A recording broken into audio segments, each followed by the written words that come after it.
Olá, aluno, tudo bem? Eu sou o professor Paulo Pires, eu leciono a disciplina de Contabilidade Fiscal e Planejamento Tributário e o meu objetivo com esse vídeo é mostrar para você a resolução da aula Atividade 1.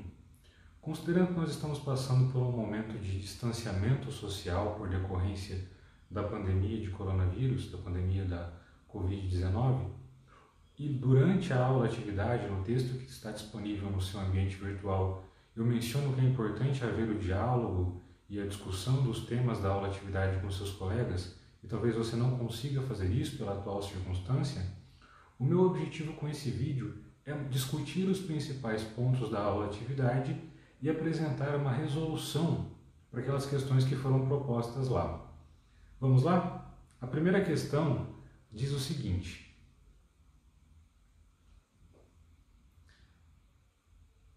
a Constituição Federal de 1988 afirma em seu artigo 145 que a União, os Estados, o Distrito Federal e os municípios poderão instituir os seguintes tributos: impostos, taxas e contribuições de melhoria.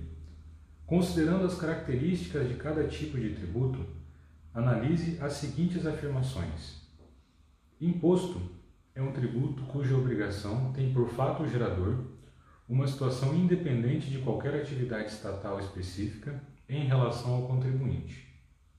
Essa primeira afirmativa ela está correta, essa é uma característica adequada, uma característica correta do imposto.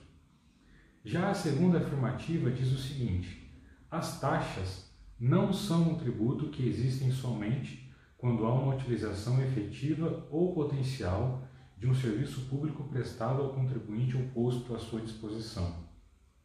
Essa afirmativa está errada, porque é próprio da taxa existir somente quando há utilização efetiva ou potencial de um serviço público. Passando agora para a terceira afirmativa, ela diz que imposto é um tributo que tem por fato gerador uma atividade estatal específica em relação ao contribuinte. Novamente, essa é uma afirmativa errada. Imposto é um tributo cuja obrigação tem por fato gerador uma situação independente de qualquer atividade estatal. Essa é a definição correta de tributo. Então a afirmativa 3 está errada. E a afirmativa 4 diz que as taxas são um tributo que existem somente quando há uma utilização efetiva ou potencial de um serviço público prestado ao contribuinte. Essa é uma afirmativa correta. Com isso, dentre as opções, a opção correta a ser marcada na questão 1 é a opção D. Essa primeira questão fala principalmente das definições de tributo no que se refere aos impostos e às taxas.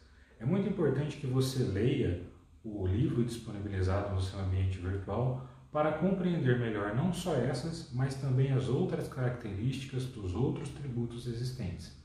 Passando agora para a questão 2, acompanhe comigo o que ela diz. De acordo com o artigo 114 do Código Tributário Nacional, fato gerador da obrigação principal é a situação definida em lei como necessária e suficiente à sua ocorrência. No que se refere ao fato gerador, analise as afirmações a seguir. E a primeira afirmação coloca o seguinte: o fato gerador é a situação que caracteriza o nascimento da obrigação tributária. Essa afirmação está correta. Essa é realmente uma característica do fato gerador e uma característica muito relevante, principalmente para o planejamento tributário, quando ele for feito. Já a segunda afirmativa coloca que o fato gerador é a unidade de medida a ser utilizada pela legislação tributária. Essa afirmativa 2 está errada. Essa característica é própria da base de cálculo. A base de cálculo é uma unidade de medida utilizada. Já a afirmativa 3 coloca que a natureza do fato gerador pode ser instantânea, periódica ou continuada. Essa afirmativa está correta.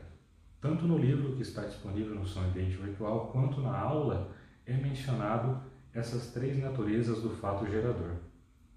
E a afirmativa 4, que é a última da questão 2, diz que a alíquota corresponde a um percentual aplicado sobre o fato gerador para apurar o valor da obrigação tributária. essa afirmativa está errada. A alíquota é um percentual, sim, aplicado, mas sobre a base de cálculo. E com isso, a resposta correta da questão 2 é a B. As afirmativas 1 e 3 são corretas. Essa questão 2 diz principalmente respeito ao processo de tributação, principalmente a base de cálculo, a alíquota e ao fato gerador. São esses os conceitos necessários para respondê-la. É importante que você leia novamente, eu saliento esse ponto, que você leia o livro-texto que diz respeito a esse material, que diz respeito a esse conteúdo. Vamos agora à questão 3. Na Constituição Federal de 1988, é determinada a competência tributária da União, dos Estados e dos municípios. No que se refere à competência tributária, identifique, entre as opções a seguir, qual tributo não é de competência do município. Então, entre essas opções que estão aqui, o tributo que não é de competência do município é o IPI, Imposto de Produto Industrializado, Imposto sobre Produto Industrializado. Esse imposto é de competência da União e é muito importante que você observe isso no seu material, no seu livro didático que está disponível, que foi escrito pelo professor André Machado, que lá traz claramente a divisão dos impostos que são incidentes, que são de competência da União, do município e dos estados. E passando agora para a questão 4, ela diz o seguinte: o planejamento tributário busca por meios lícitos uma menor carga tributária para as empresas. Identifique qual das alternativas representa o resultado do planejamento tributário. A alternativa correta é a opção B, elisão fiscal. A elisão fiscal é o resultado do planejamento corretamente elaborado. E a principal característica da elisão fiscal, que a diferencia da evasão fiscal, é que a elisão é feita de acordo com aquilo que diz a lei, obedecendo o ordenamento jurídico. Já a evasão fiscal é muitas vezes uma sonegação, uma prática ilícita, é uma prática ilegal que pode levar a uma economia tributária, mas que é uma prática errada, que é uma prática criminosa. Passamos agora ao comentário do texto que foi disponibilizado para você nessa aula atividade. O texto faz referência principalmente a 2 pontos que eu gostaria de salientar e de chamar sua atenção na leitura. O primeiro deles é que ele coloca a reorganização societária como uma forma de planejamento tributário. E ele mostra também 2 ocasiões em que a reorganização societária como instrumento de planejamento tributário é lícita, é feita de forma correta, e qual é a situação em que esse mecanismo, a reorganização societária, pode fazer com que o planejamento tributário seja errado, seja uma prática de evasão fiscal. Essa diferenciação é importante porque o autor coloca principalmente a não simulação, a fazer exatamente aquilo que está acontecendo, a dividir por atividade as empresas, e essa discussão é muito importante que mostra como o planejamento tributário, as ferramentas de planejamento tributário, podem ser utilizadas tanto para práticas ilícitas quanto para práticas lícitas, mas são as práticas lícitas, corretas, que deve ser aquilo que o contador orienta o seu cliente a fazer. E por fim, um último ponto que eu gostaria de chamar a atenção ao texto, disponibilizado na aula atividade 1, é que no final dele ele traz uma definição muito clara de evasão e de elisão fiscal.